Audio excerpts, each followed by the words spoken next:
Well, we're going to talk about our buckets. They are obviously a very important part of our sled.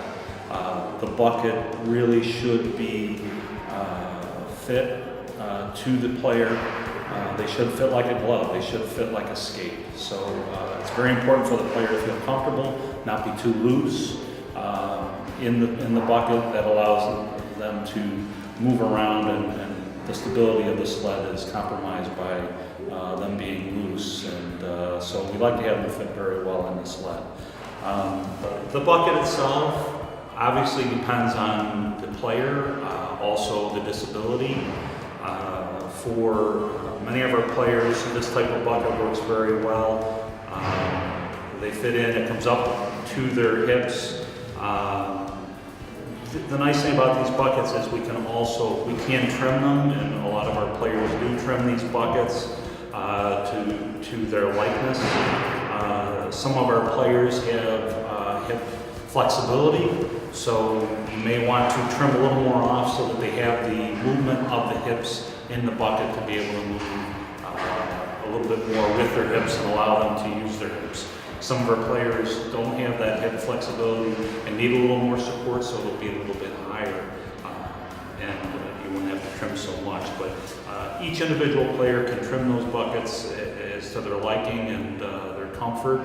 Padding obviously is important as well, having the padding to protect the player and help with pressure sores and that type of thing. Again, different types of buckets, different materials. This is another type of bucket, again molded, fit to the player, and fitting again like a skate. So they want to be tight with the bucket itself.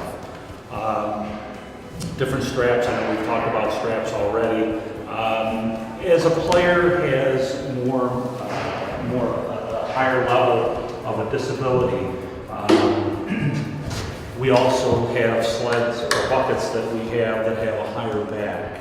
So the higher the back obviously will give them more stability. If the level of paralysis is much higher, gives them much more stability, and gives them support with the bucket being higher. Also with this, we can also use straps higher up on the chest so that it gives them the stability, they're not falling forward. So obviously we want the player to be comfortable, but also be stable in the bucket. So for those higher level players, we can give them more support with different straps and strapping with this type of bucket. There's also, excuse me,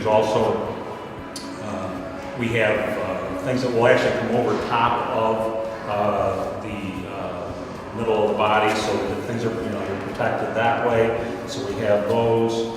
The higher level players, we have seen going to orthotics or prosthesis, someone that works with prosthesis, where we can actually mold the buckets to the player. It is molded for their body, just like you would a brace or anything else. So those higher level players now have the ability with prosthetics, but we can do the same thing with a bucket, mold them, have them fit, it's fit exactly to their body. And so that's another type of bucket that's out there, obviously a little more expensive, but for the high level players, we're finding more and more players are going to this molded bucket, fit exactly to their body. So when we measure someone for a bucket, what we want to do is we want to measure from the hips, both sides of their hips, even laying a book on each side of them, and then he gets up, and then we can measure that distance so that we get the hip measurement for the bucket. It's very important to have that size so it's fitting him correctly. Also what we do is we measure for the sled. We measure from the wall to the end of his feet. Now Mike likes to have his knees bent a little bit in his sled, so we would measure from the wall to the end of his foot so that we have the proper length. And then also for the heel, the manufacturers like to have the width of the heel. So we measure the width of Mike's feet from side to side, from this side of his foot to this side of his foot. So we have that measurement for the width of his feet. So you have length, feet, and hip, measuring hip to hip. The other important thing is the balance of the sled, and that really comes down to what we want is the skag, which again is the white part of the sled. We want that to sit on the ice, but not hit the ice. So when a player's in a sled, the skag should be up in the air and perfectly balanced. If it's hitting the ice like this, and the player's going on the ice and it's constantly catching the ice, of course there's resistance and he's losing speed that way. So what we want to do in that case is we move the blades forward. So the blades would come forward and it allows the sled to come up.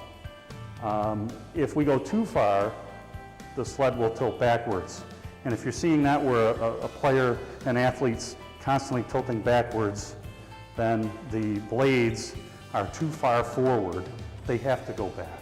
So we move the blade system back in order to balance. So what we want is a perfectly balanced sled, that skag not hitting the ice, but also not having a player. So forward will allow the sled to come back if you're catching the skag. Back will bring the sled forward and allow the skag to come down so that the player's not tilting backwards. I just want to explain quickly about a riser and what that is. And this sled is actually has a riser on it. And what it does is it allows the sled to, we can actually raise the sled away from the bucket. So the player can actually sit up higher in the bucket on the ice. So this has a little groove in it, and it allows the bucket to actually rise up or lower, and then you tighten it down. So the bucket is actually up off the ice, off the rails. And then obviously we can push it all the way down and it would be right back down to where it was. So it just allows adjustment to raise the bucket. If the player wants to sit up higher, we can tilt it forward, we can tilt it back. So that's the riser, and those are also available through our vendor.